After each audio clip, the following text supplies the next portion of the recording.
And now we're going to have our broker moment.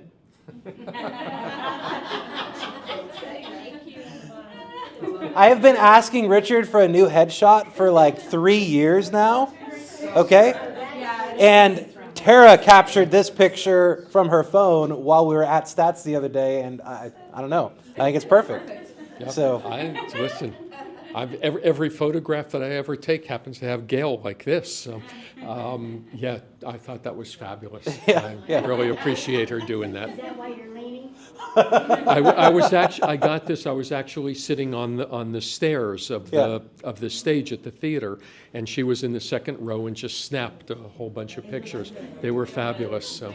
Good. what are we going to talk about today, Richard? What I wanted to share with you, because I've been having a lot more questions about commissions and who gets what and how to fill out all of this information. I know this is a little blurry, but just take the concept of it. Paragraph 8 is the compensation, okay? Where you fill in the percentage of the total purchase price. If you are using broker-to-broker commission, this is the total commission. In A. 8A, well, 8BC are for options or rentals. So I'm focusing just on commission for sale. That is the total commission if you're doing broker-to-broker commission. So if that's 6 apples, we keep 3, we're going to pay out 3. And that's what you're putting in 10A, broker to broker, and you're going to put in 3 apples. So we're collecting 6, we're paying out 3. Now, what we've been recommending to you, and I still strongly believe in it, you're going to use 10B, which is the seller is paying the other broker's commission. If that's the case, that's going to be 3 apples, and this is 3 apples. This is what we collect. We're not paying out anything from this. This is our compensation. Totally separate line for what the buyer's broker is going to be compensated. By the seller. By the seller. Why do you recommend seller versus broker? 2 reasons. One of them, if you were at Stats, I presented that from Title Alliance. All right. On the HUD, if it is broker to broker, there is 1 line for commission on the HUD. All of the money being paid to us, and then we have to pay it out to the other broker. Yeah. If you are using 10B and it is the seller to the buyer's broker, there's our line on the HUD, and there's the buyer's broker line on the HUD. Now, one of the reasons for doing that, which our belief is, and again, changes always happen and you never know, with the settlement that was made, it's all about transparency and breaking apart the commissions. To me, 10A is not breaking apart the commissions. It's hiding it exactly the same way as it was before. And we always knew that the DOJ was looking at all of this and was probably going to come in with their own opinions. Well, I don't know what's going to happen with the DOJ going forward, but I still believe this is the proper way to do it. To me, this shows a client, I'm representing you, and this is what I'm getting paid. The buyer's broker is representing the buyer, and this is what they can get paid. Now, I just had an email this morning from one of our agents. Their question was, the seller is paying out 3%, but the buyer broker is only paying out is only asking for 2.5%. Which for you guys, that's idiotic. If you're doing a buyer-broker agreement, you better have enough confidence in yourself and understand your value that you're putting 3% in there. Now, you can go to the buyer I'm willing to take less if that's all the seller's going to pay. But if I can get the seller to pay the full 3%, that's what I'm worth. Yeah. Okay? Now, let's go back, we're doing 3 and 3 on this one. So the seller is paying the buyer's broker 3. But if the buyer's broker has an agreement with their buyer only paying them 2.5, that's all they can get paid. The buyer's broker agreement with their buyer is what spells out their commission. In that case, the seller keeps the 0.5% because it's just not being paid out. Now, if you use 6 apples up here and you're only paying, and you're paying 3 apples down here, but the buyer's broker is 2.5 apples, guess who gets to keep the extra 0.5%? You got it. We do. The broker. Not the agent. Say that again? Well, everything is broker to broker. If you go broker to broker, you If do you go, 6, if you and go broker to broker and you put 6 apples in there, but only 2.5 are being paid out to the buyer's broker because that's all they felt they were worth, the listing agent, the listing broker, Yeah. is keeping the 3.5%. Yep. So I have, with paragraph 8A being the listing agent compensation, when I first started working my listings, I was doing the 6 up top 3. Because I was like, that's the old way of doing it. So I was trying to keep it that way. Then understanding. But according to the contract, Right, so now I'm going they're paying, the 3. seller's paying out 9% with doing it the way you did. So now I'm doing 3A and then 3 and B, Ten- right? Yes.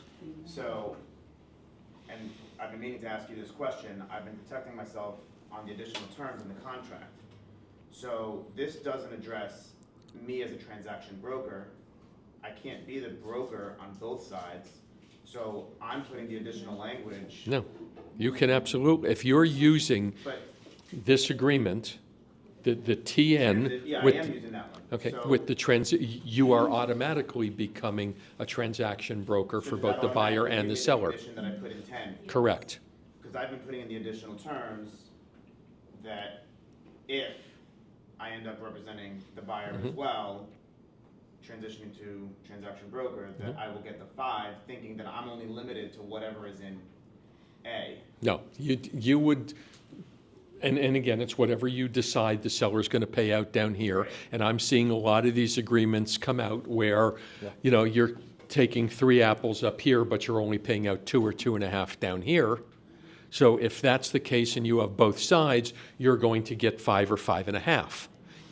If you write into the additional terms that if, you know, yourself brings the buyer to this transaction, total commission shall be 5, Right.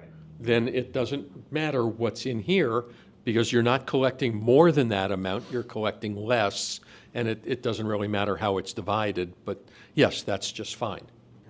Now, one of the things that Scott and I taught in the video that we made, when you're writing a contract, okay, in the additional terms, whether you have compensation agreements or not, if you're representing the buyer, I recommend you write into the contract, buyer and seller agree that seller shall pay X compensation to buyer's broker at closing.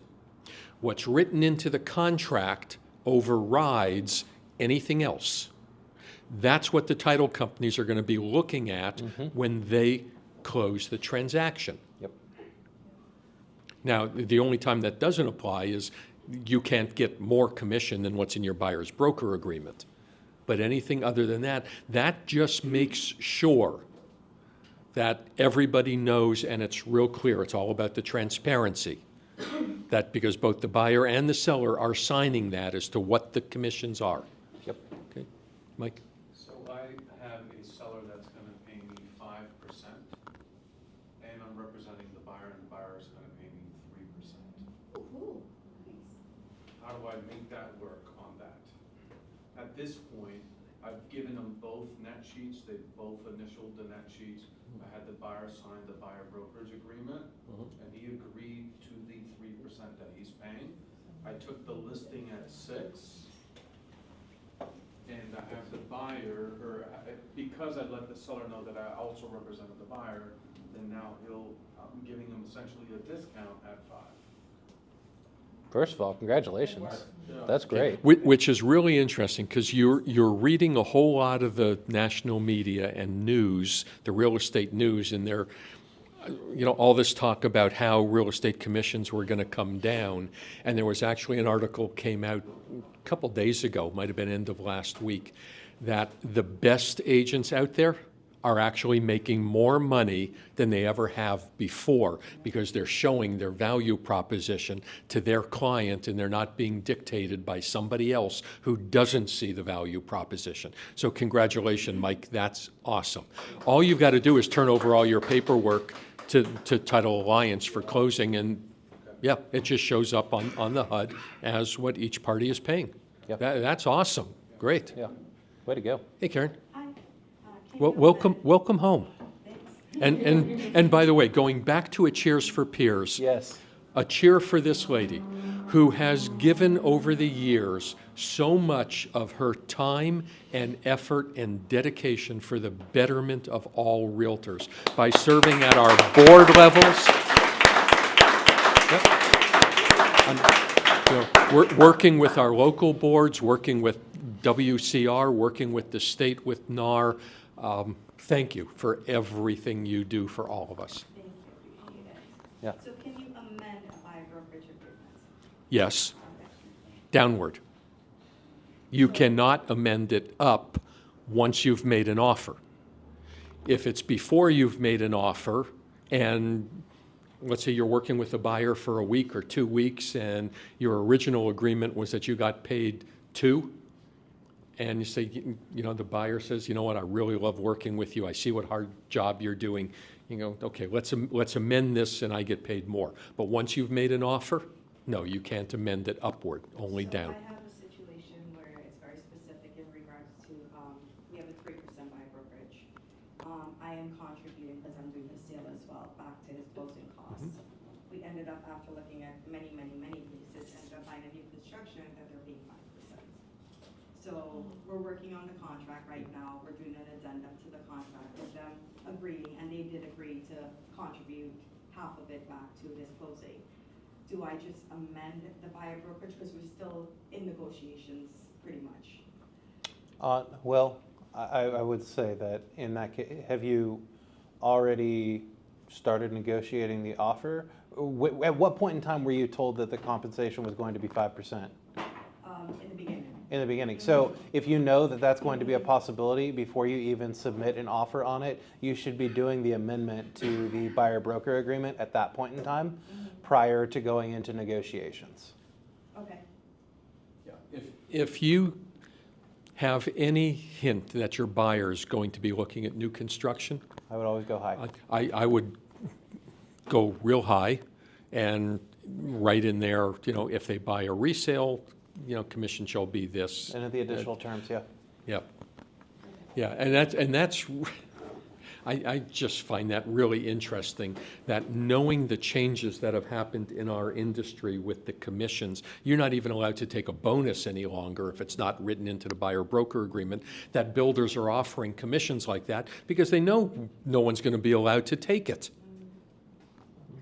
Unless you want to break the laws and, good luck to keeping your license for a period of time. Or you do it the right way to negotiate it. I mean, Yeah. We're negotiating the addendum, right? Yeah. And there's a reason why they never sent me the buyer brokerage, the registration, and I was like, you should have given to me this at my walk-in, right? Yeah. And it was like, oh, this is our process is related properties. It's our process after the contract and after the cancellation period is over. Right. So I was like, okay.